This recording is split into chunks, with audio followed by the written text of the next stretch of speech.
মতনই ইয়ারহং বিডির নতুন আরেকটা ভিডিওতে আপনাদেরকে স্বাগতম। আজকের এই ভিডিওতে থাকছে নির্জন নাহেলের কিছু টিকটক ভাইরাল ডায়লগ। আমার পথের যত কাটা আমার শুটার করে কিল, আমি খালি পকেট নিয়ে আমার মিলিয়নের deal. You know what I am saying bitch. সত্যি কথা বলতে নির্জন নাহেলের ডায়লগগুলোর মধ্যে এক্সট্রিম লেভেলের একটা পাওয়ার থাকে, যেগুলো আসলে নির্জন নাহেলের কথাবার্তাই বোঝা যায়।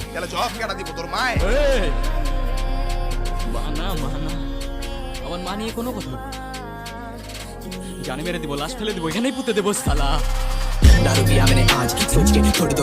গাইস, আমি এতদিন ভিডিও দিতে পারি নাই, তার জন্য সবার কাছে সরি, কারণ আমি একটা দোকানে জব করি আর বুঝতে পারতাছেন। এখন থেকে আশা করি প্রতি সপ্তাহে একটা করে ভিডিও দিবে। আর সবাই আমার জন্য দোয়া করবেন যাতে বড় সড়ো একজন ইউটিউবার হতে পারি। খুব স্বপ্ন আমার যে আমি একটা ইউটিউবার হব। তো আচ্ছা, যাই হোক, বেশি বকবক না করে আজকের এই ভিডিওটা শুরু করা যাক। এই সময় কম, শুরু করো। তো আমাদের লিস্টের প্রথমেই রয়েছে হারামি নাটকের এই ডায়লগটি। ভাই শোনেন, শহরটা ভালো না, সাবধানে থাকেন। এই ডায়লগটি টিকটকে কিরকম ভাইরাল হয়েছিল তা তো আপনারা ভালো করেই জানেন। আর নাটকটিতে ইউটিউবে ভিউ রয়েছে 4.5 মিলিয়ন।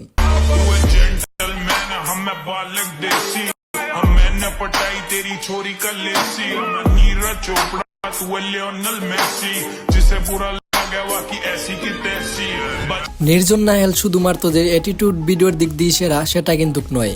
অ্যাটিটিউড ভিডিও ছাড়াও সেট ভিডিও এবং কি রোমান্টিক ভিডিও দুই দিক দিয়ে সেরা নির্জন নাহেল। বলবি না তুই আই লাভ ইউ।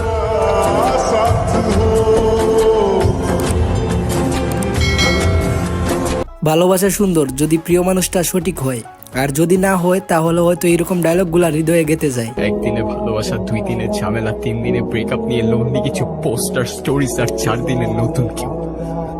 চারদিকে শুধু ফেক মানুষজন নিজেদের রিয়েলনেস দেখাইতে ব্যস্ত। হ্যাঁ, একদিন তুমিও আমার মায়ায় পড়বে আর তুমি আমাকে পাগলের মতো ভালোবাসবে। ঠিক তখনই বুঝতে পারবে আমি তোমাকে কতটুকু ভালোবেসেছিলাম। আমাদের রিলেশনটা কি আর জোড়া লাগানো যায় না? তুমি রিলেশন জোড়া লাগানোর কথা বলতেছো? আমার ভাঙার ট্রাস্টটা কেমনে জোড়া লাগাবো? আমি সরি, আমার এখন এখান থেকে চলে যেতে হবে, আমি তোমাদের সহ্য করতে পারতেছি না। হ্যাঁ, রিলেশন না কইরা চলেন টাকার পিছনে ঘুরি, কারণ মেয়েরা টাকার পিছনে ঘুরে। আর তোমার কাছে যদি টাকা থাকে তাহলে তোমার পেছনে মেয়েরা ঘুরবে। করছেন না? প্রেম করছি না, সিরিয়াসলি, বাট পছন্দ আছে, বিয়ে করে ফেলবো ডিরেক্ট। এখনকার সময় পাড়ার ছোট ভাইয়েরা বড় ভাইদেরকে একটু সম্মান করে না, তো তাদের জন্য এই লাইনটা। প্রথম কথায় গুরু বলতেছস, সেকেন্ড কথায় তুই বলে সম্বোধন করতেছস। রেসপেক্ট করবি না ইনসাল্ট করবি আগে ডিসাইড কর। আই গেস তুই রেসপেক্ট করবি, কারণ ইনসাল্ট করার রাইট তোর আমি দিই নাই। সবার ঘরে মা বোন থাকে, আর এখনকার কিছু কিছু বস্তির পোলা বানতে কিভাবে মেয়েদের সাথে আচরণ করে, তো তাদের জন্য এই লাইনটা। দেখ, মেয়েদের একটু ওরম লাগে না? ইয়ো ব্রো, হোয়াট দ্য হ্যাঁ, কি হইছে? ওরম লাগে মানে কি? হ্যাঁ, অনেক হইছে কমেডি, অ্যাকশন চালু হয়ে যাবে ভাই। খুব কাছের মানুষগুলাই বেশি বেইমানি করে। হ্যাঁ, এটাই সত্যি কথা। এমনই হয় ব্রাদার। আপনি আপনার লাইফে যাদেরকে সবচেয়ে বেশি ট্রাস্ট করবেন তারাই সবার প্রথমে চাকু মারবে। খুব কাছের মানুষগুলো যখন বদলে যায় না, সহজে মেনে নেওয়া যায় না।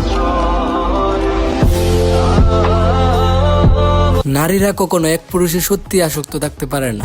আরে ভাই, হইছেটা কি বলবি? তো ওর সাথে কিছু হইছে? ওর সাথে তো অলওয়েজ কিছু না কিছু হইতে থাকে, আর আজকে তো ছেড়ে চলে গেছে আমার। আর সব মেয়েরও এক না, কিছু কিছু মেয়ে আছে যারা ছেলেদের শূন্য প্যাকেটও পাশে থাকে। চুলের কি অবস্থা বলো তো? কেমন দেখা যায়? চুল কাটতে পারো না? চুল কাটতে টাকা লাগে, টাকা নেই। মেয়ে নিয়ে কথা বাদ দিন, চলেন বাবা নিয়ে একটা কথা শুনে আসি। ড্যাড, তুমি এত জোস কেন বলো তো? সবার কাছে কমপ্লেন শুনি, সবার বাসার থেকে তার উপরে সাইন্স চাপায় দেয়, এটা চাপায় দেয়, ওটা চাপায় দেয়, আর আমি যা করতে যাই তুমি ওইটারই সাপোর্ট করো। মানে কেমনে? ওই যে বললাম, তোর বয়সে আমার সিগারেটের ধোঁয়া ছাড়া আর কিছুই ছিল না। তুই এমনিতে রাজ্যের চাপ নিয়ে আছিস, তারপরে আমরাও যদি পরিবার থেকে তোকে চাপের মধ্যে রাখি তাহলে তুই যাবি কোথায়? শেষমেশ আমার পথটাই তোকে বেছে নিতে হবে। তো হোয়াটসঅ্যাপ গাইস, আজকের জন্য এই পর্যন্ত ভিডিও।